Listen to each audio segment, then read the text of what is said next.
Yo guys, what's up? It's your boy EricTube101 here, coming back to this today with another video.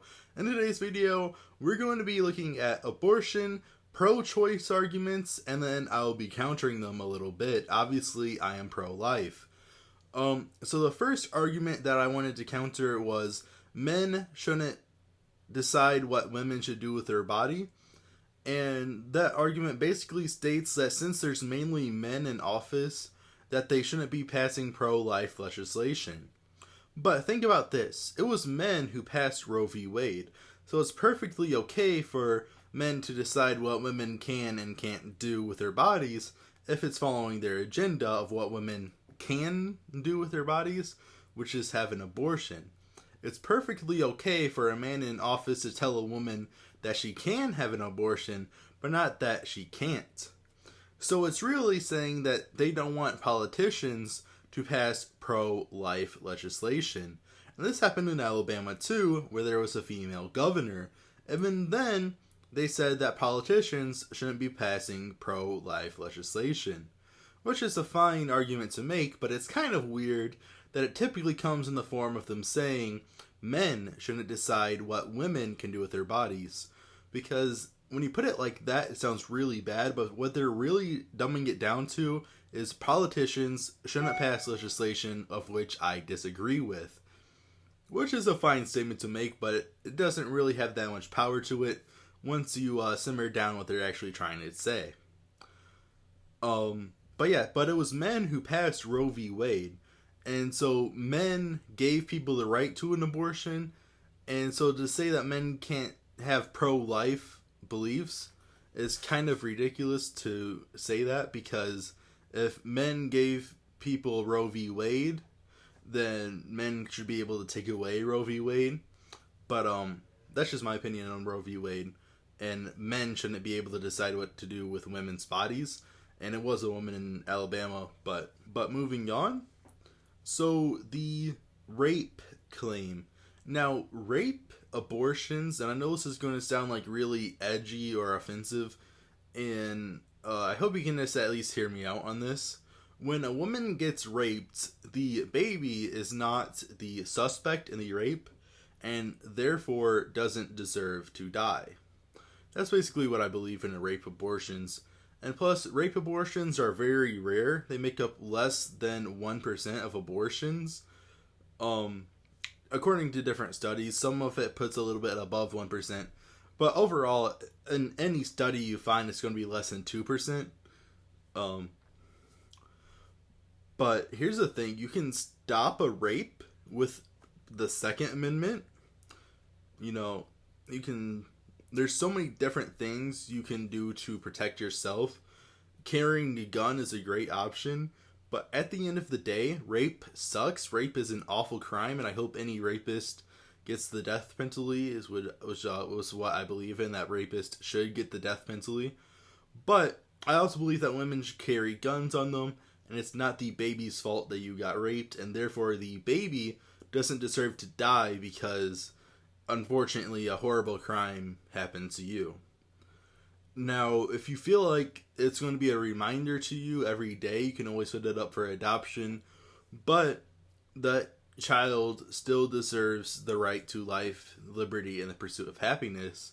Just because something horrible happened to you doesn't mean that you have to go out of your way and have something horrible happen to your child that you're now carrying. And again, it's a horrible crime, but the baby had nothing to do with it. The baby is completely innocent, and when you're having an abortion, you're just killing somebody innocent out of an outcome, that crime that you were a victim of. So say you get raped and then you murder a random person, you can't say that you murdered a random person because you got raped. I mean, you're just taking one horrible crime and then committing it against somebody else, a different horrible crime. But again, it's a very touchy subject, and I would be fine with the rape clause, but then again, you're still getting rid of 98% of abortions with a rape clause. let's go down to medical procedures where the mother's life is in danger. It's very rare, especially in the United States of America, with the medical technology that we have available today, that a mother will die on a hospital bed giving birth. Of course, there is a possibility that she already has different diseases and everything, and again, that's fine, but you're still getting rid of a large percent of abortions, even with that clause in it. So let's say you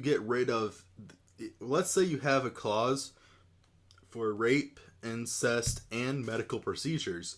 You're still getting rid of over 90% of all abortions, which is kind of intense when you think about it. So even with those 3 clauses in there, that's still a significant pro-life win. So I think it's really funny that Democrats really argue those 3 clauses, but that's still a pro-life win, because that still gets rid of the vast majority of abortions. Now let's say you're not ready to have a child and you're not capable of having a child at the moment. Well, if you're not ready to have a child, then don't have sex. It's kind of as simple as that. There's so many different forms of birth control out there. I mean, there's a Plan B pill, and then there's birth control, there's condoms, there's getting your tubes tied, there's a vasectomy. There's so many different options out there to prevent a pregnancy. They're so much cheaper and more available than abortions. So for you to say that abortion is your best line of birth control is kind of ridiculous in America today, because with condoms readily available in America, there's no reason for you to say that a $500 abortion procedure is your best form of birth control in America. That just doesn't really make any sense. But if you're not ready to have a baby, just don't have sex. And there could be a whole religious thing tied into this, but I don't want to play into religion too much, where miscarriages are kind of God's abortions, to where if you're truly in a situation where you're not ready, you'll probably miscarry your baby. I feel like I've seen it happen a few different times, and I've heard of different stories of miscarriages where it just religiously made sense, because most women that miscarry, just a few months after they miscarry, they regret their pregnancy in the first place. In most instances where I've heard, at least. Of course, there's some instances where they miscarry and then years down the road they're still with the same person and happy and have more kids down the road. But who's to say about miscarrying? So there's a whole religious instance. Like I said, basically a miscarriage is God giving you an abortion if you're truly not ready. But if you also follow God and wait till marriage, or at least wait till you're in a stable relationship with the right person and you're financially stable, then there's no instance in where you're not going to be ready to have a baby. But even if you're not ready to have a baby and you get pregnant at a young age, that's what's so great about the adoption system, is once you grant your child the right to life, stated in the U.S. Constitution, once you grant him or her the right to live, and basically the right to everything else, and he can go into the adoption system and then still live a very successful life. A lot of people think that everybody in the adoption system is just a complete failure. I mean, if you look at unemployment, it's at a few percentage points unemployment. I'm not exactly sure on the unemployment measures, but we have very record low unemployment right now. So that basically tells you that most people in America today turn out to be at least somewhat successful. The average adult in America can live on their own. And I think that says a lot to where the adoption system somewhat works.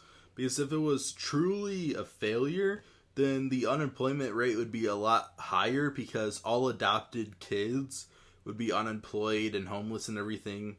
And then you would see the homeless rate go higher, but that's just not really true. Most adopted kids turn out fine. I mean, obviously the adoption system is messed up, and I could do a whole another video on that.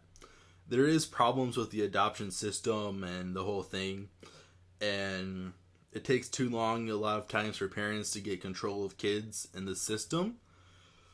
So there is that can definitely be talked about, and there is a lot of problems with the adoption system. I'm definitely not going to throw that away, but the kids still have the right to life, liberty, and the pursuit of happiness. They still have that essential right to life. They have the right to be alive. If they're in the adoption system, once you have an abortion, you take away what will grow into somebody's right to life. You're taking that away.